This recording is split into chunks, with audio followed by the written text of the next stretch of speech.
nessas 2 semanas da Paixão, neste ambiente de maior recolhimento que a Igreja quer ver nos seus fiéis. Por isso, os próprios templos estão revestidos de véus, as imagens dos santos estão escondidas a nosso olhar, para que vivamos nessa concentração, nesse recolhimento, nessa atenção ao mistério da cruz de nosso Senhor Jesus Cristo. Tudo que possa distrair-nos, mesmo santamente, dessa consideração desse mistério da cruz, é mesmo escondido na Igreja. Temos as imagens, mesmo as mais caras que nós temos, as que mais gostamos de venerar, pois que desaparecem durante 2 semanas praticamente à nossa vista. E então, obviamente, é muito importante entrar neste espírito da Igreja, ver, contemplar, meditar sobre este mistério da cruz. Como é que Deus, que todo o pode, que é a sabedoria infinita, como que Deus escolhe este meio tão raro, tão duro, tão pouco simpático para a nossa humanidade, para salvar-nos? De facto, poderíamos perguntar-nos primeiro, porque como é que pessoas, um povo inteiro, que foi preparado durante séculos para receber o Messias, para ser o instrumento, o vetor da salvação, como que este povo chega a ser finalmente o responsável pela morte de nosso Senhor Jesus Cristo na cruz?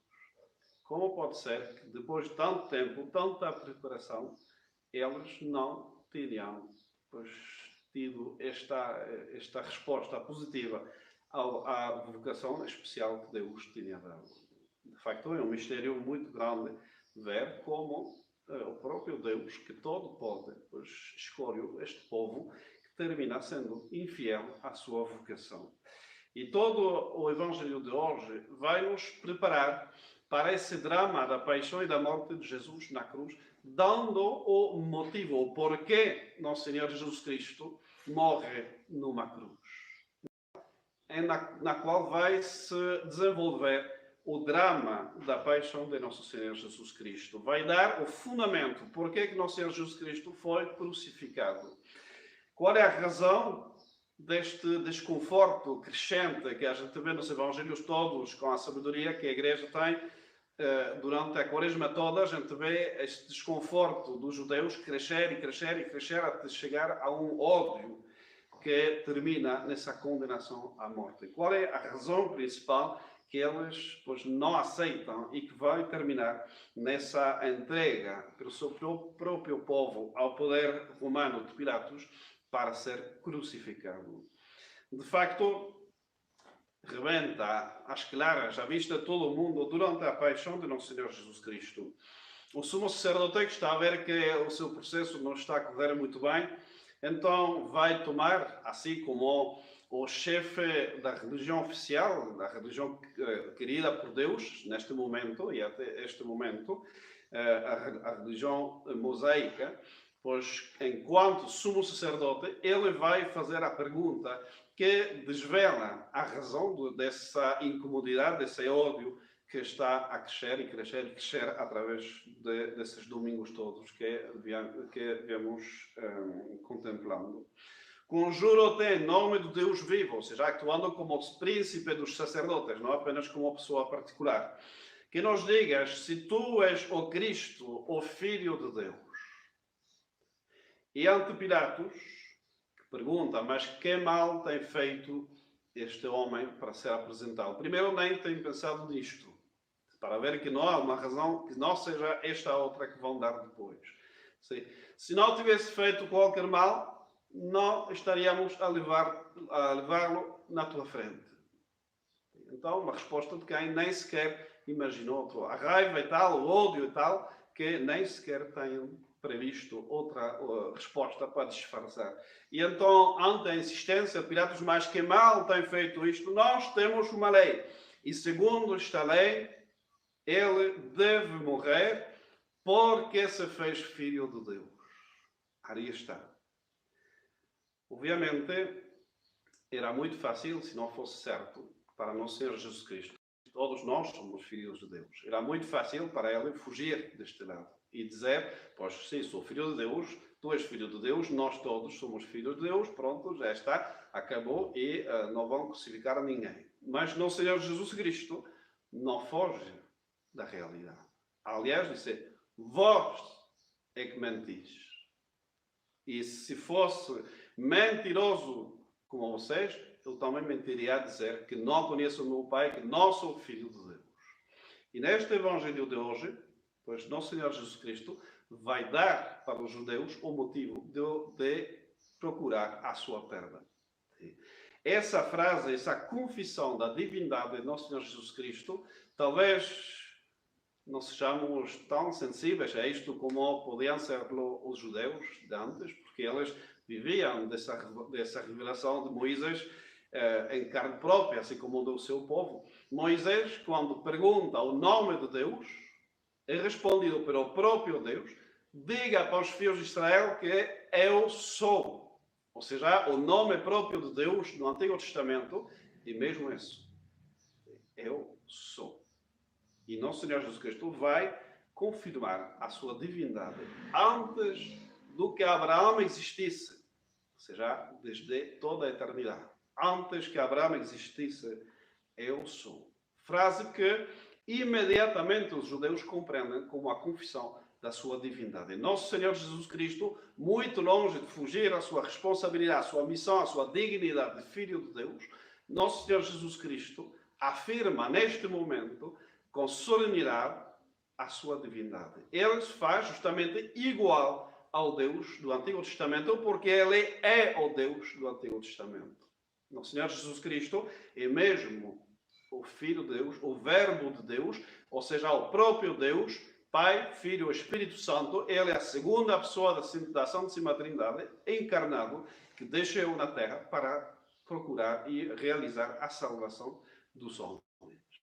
Então, Nosso Senhor não foge, Nosso Senhor não diminui, não faz salvas ou salvedades para tentar de suavizar um pouco o assunto. Não, ele vai afirmar, e como neste momento eles já querem matá-lo apedrejando-o, pois ele vai usar esse poder que tem, como a sua hora ainda não tinha chegado. E de facto, esta história continua. A Igreja é o corpo místico de Cristo, porquanto tem esse aspecto divino também. E segue os passos de Nosso Senhor Jesus Cristo. De facto, todas as perseguições vêm de um único facto.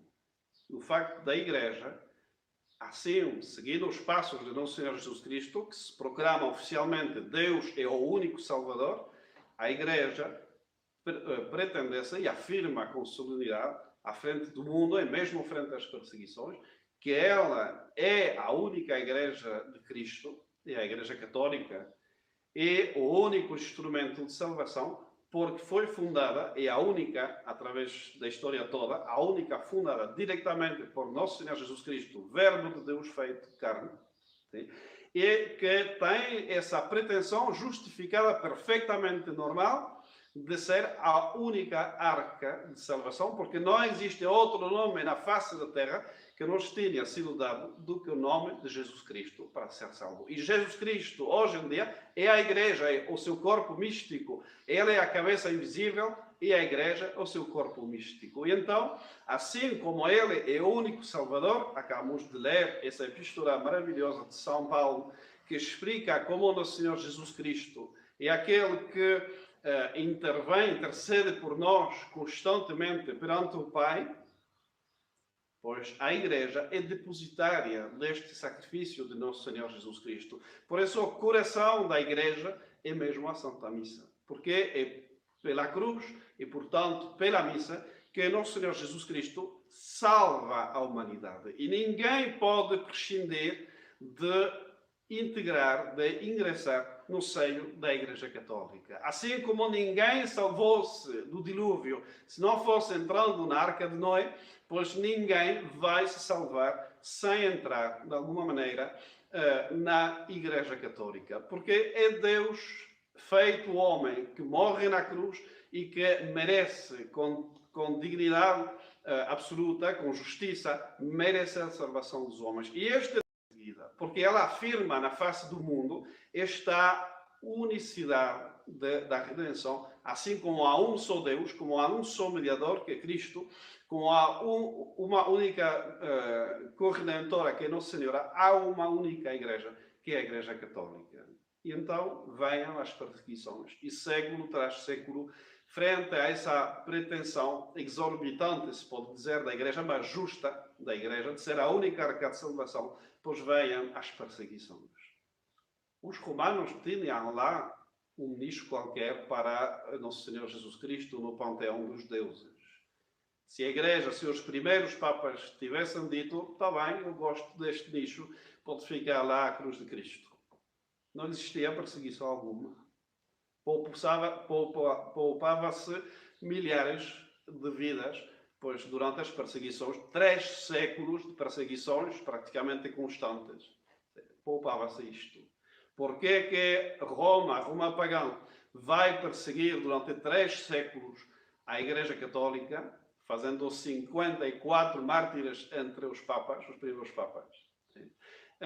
Porque eles mantêm, mesmo à custa da sua própria vida, pois, e a vida dos fiéis, a responsabilidade enorme, evidentemente, dos pastores de continuar a pregar isto, mesmo à custa de perseguições terríveis, porque a Igreja sabe e professa que é a herdeira, que é o corpo místico de Nosso Senhor Jesus Cristo, e que fora dela não há salvação alguma.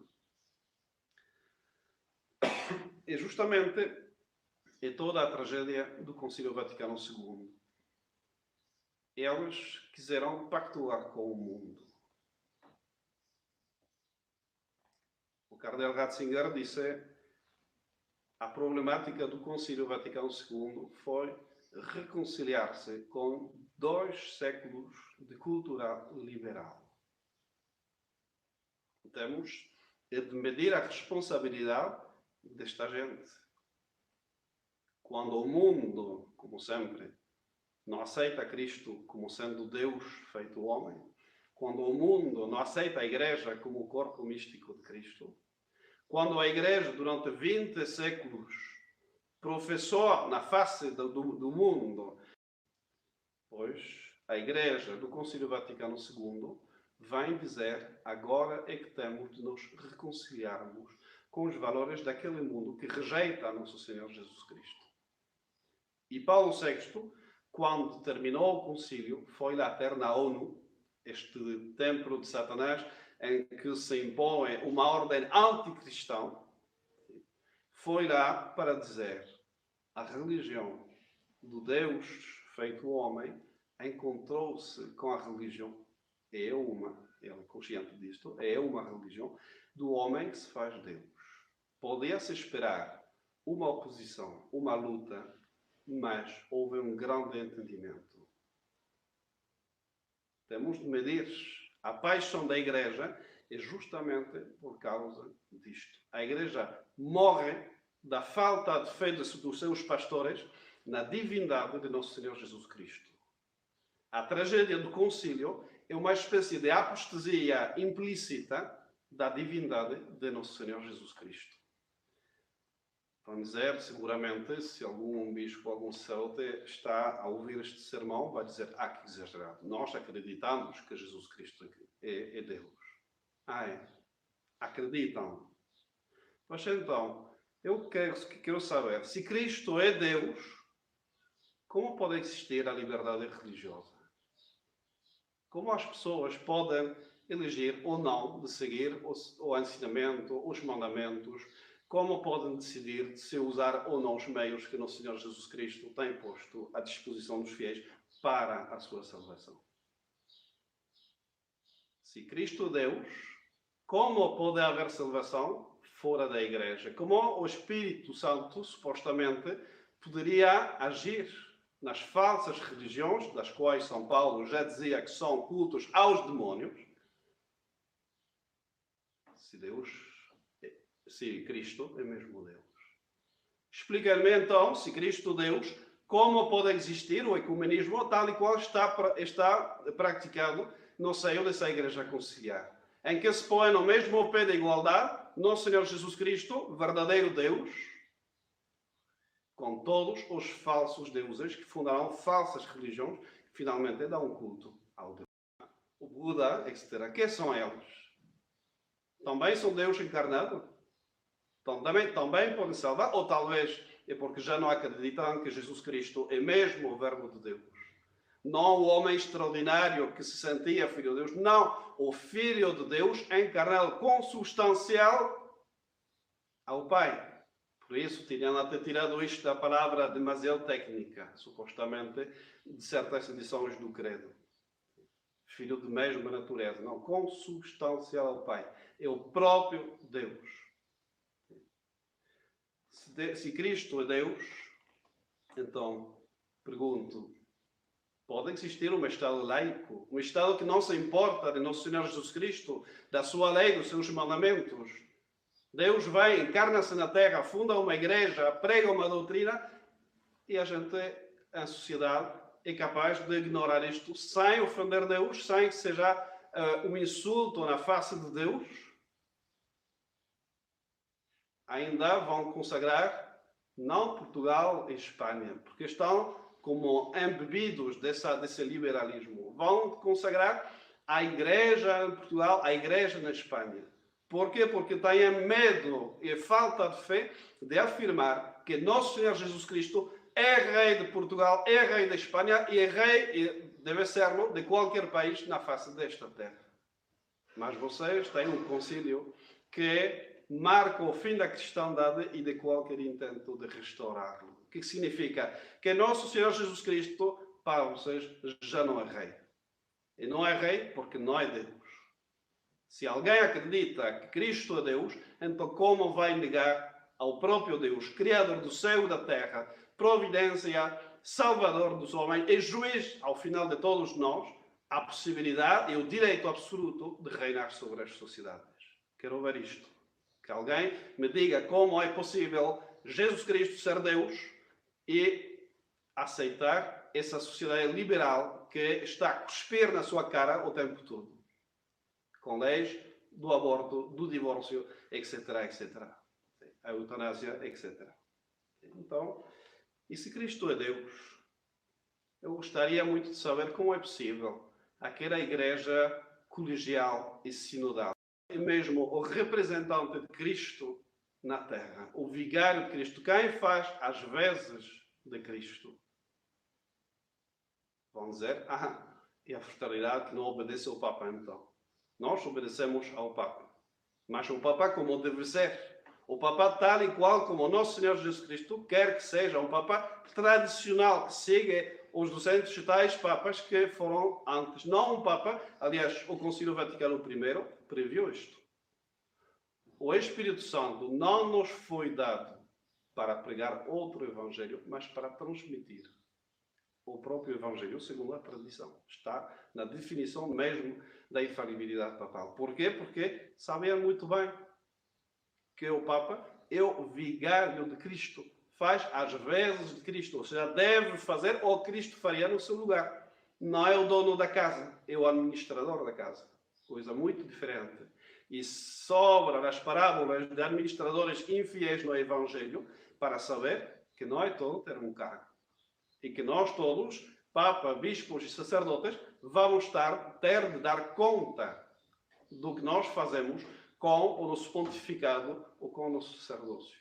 E então, obviamente, se nós não fazemos o que Deus nos manda fazer, teremos que dar contas a Deus por ter deturpado a fé dos fiéis, nesse caso especialmente. Então, hoje como ontem, temos essa imagem de Pedro que foge de Roma, foge da perseguição. Hoje é mais bem Roma que foge de Pedro, aliás. Essas imagens do Sumo Pontífice, o Papa Francisco, frente a uma praça de São Pedro completamente vazia, é de um dramatismo absolutamente aterrador. Primeira vez na história da Igreja que acontece disto. E não por um vírus, não por o Covid-19, pela falta de fé dos pastores. A igreja está a ser abandonada pelos fiéis. Porquê? Não por causa de normas sanitárias. Porque, de facto, quando a gente vê as fotos da Praça de São Pedro antes do vírus e depois, a diferença não é muito grande. Entre mais os pastores se afastam de Cristo, típico, sim, eu acredito em Cristo Deus, mas recuso qualquer consequência na prática. Sim. E então as ovelhas fogem, porque já não cheiram o pastor verdadeiro que é nosso Senhor Jesus Cristo. Porque assim como o pastor supostamente deve cheirar a ovelhas, as ovelhas esperam que o pastor cheire a Deus e cheire a nosso Senhor Jesus Cristo. E o cheiro que dão, lamento dizer, pois não é o de Cristo, porque renunciaram a pregar a divindade de nosso Senhor Jesus Cristo. E então, certamente, estamos a correr rumo a tempos de, mais uma vez, perseguições da Igreja. Mas uma perseguição que é uma espécie de implosão, porque a perseguição já entrou. Como aquelas viroses que entram justamente nas células e que as deprimem, fazem que o próprio corpo se envenene consigo mesmo. Esse é o Concílio Vaticano II. É o Covid da Igreja. O coronavírus da Igreja. E a analogia não está muito longe de ser exatamente isto. Porque há um livro do nosso fundador, do Marcel Lefebvre, que justamente chama-se, em português não existe a palavra, mas em francês existe, tiram a coroa de nosso Senhor Jesus Cristo.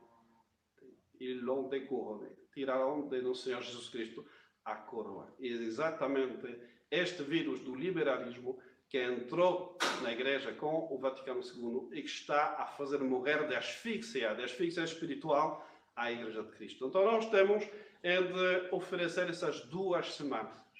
2 semanas de paixão de nosso Senhor Jesus Cristo, de contemplação desta paixão de nosso Senhor Jesus Cristo. 2 semanas de oração, de penitência, em que nós vamos oferecer tudo isto para a salvação da Igreja. Porque não nos façamos ilusões. A salvação, o retorno à situação normal, tem de passar pelo Papa e pelos bispos. Nós não somos sedevacantistas. Nós não pensamos que Deus vai limpar isto tudo e fazer outra coisa totalmente nova à parte. Essa é uma ilusão. Nunca foi assim. Deus tem de converter essas pessoas. Assim, com as orações da Igreja, manda um anjo para libertar São Pedro daquela prisão. E o nosso Pedro deste tempo não está numa prisão física, mas sim numa prisão intelectual e espiritual. E Deus pode e vai algum dia mandar um anjo para fazer ele passar essas guardas, passar essas grades que o fecham dentro de um sistema que não é a fé católica. E então teremos também, para a alegria da Igreja, pois um Pedro que, sem saber como, vai se encontrar fora daquela prisão e retomar as rédeas da Igreja para levar para as pastagens de Cristo e longe daquelas pastagens envenenadas do Concílio Vaticano II. Assim seja. Em nome do Pai, do Filho e do Espírito Santo. Amém.